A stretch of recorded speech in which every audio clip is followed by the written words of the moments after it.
एक दिन हरिदत्त हताश हो गया और गांव के मंदिर में गया। भगवान शिव से बड़ी तीव्रता से प्रार्थना करते हुए विनती की, हे महादेव, मैं बहुत गरीब हूं, कृपया मुझे अमीर बनने का कोई रास्ता खोजने में मदद करें। उसकी सच्ची भक्ति से अभिभूत होकर भगवान शिव हरिदत्त के सामने प्रकट हुए। उन्होंने कहा, हरिदत्त, मैंने तुम्हारी प्रार्थना सुन ली है। कल पास के जंगल में जाओ, तुम्हें वहां एक छिपा हुआ खजाना मिलेगा, लेकिन याद रखना, यह तभी प्रकट होगा जब तुम इसके लिए कड़ी मेहनत करोगे। अगले दिन हरिदत्त आशा से भरा हुआ जंगल की ओर चल पड़ा।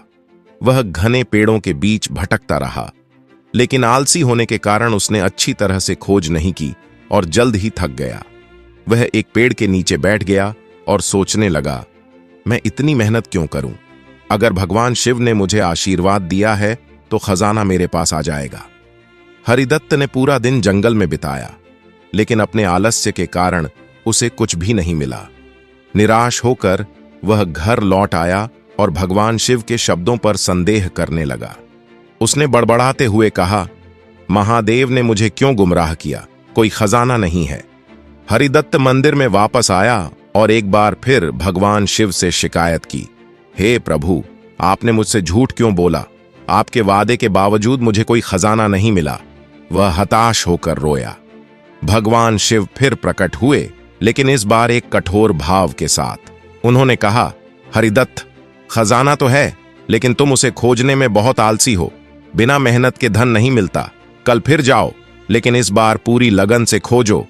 हरिदत्त को अब अपनी गलती का एहसास हुआ और वह अगले दिन फिर से जंगल की ओर निकल पड़ा। इस बार उसने कड़ी मेहनत की, हर कोने को खोजा और आखिरकार उसे एक बड़े पेड़ के नीचे छिपा हुआ खजाना मिल गया। बहुत खुश होकर उसने समझा कि भगवान शिव का आशीर्वाद केवल उन लोगों को मिलता है जो प्रयास करते हैं। खजाने के साथ हरिदत्त का जीवन बदल गया। वह धनवान हो गया, लेकिन उससे भी महत्वपूर्ण बात यह थी कि उसने सीखा कि भगवान उनकी मदद करते हैं जो खुद की मदद करते हैं। उस दिन से उसने कड़ी मेहनत और कृतज्ञता का जीवन जीना शुरू कर दिया। अंत में हरिदत्त ने अपने घर में भगवान शिव के लिए एक छोटा सा मंदिर बनवाया, जहां वह ईमानदारी और कृतज्ञता के साथ प्रार्थना करता रहा।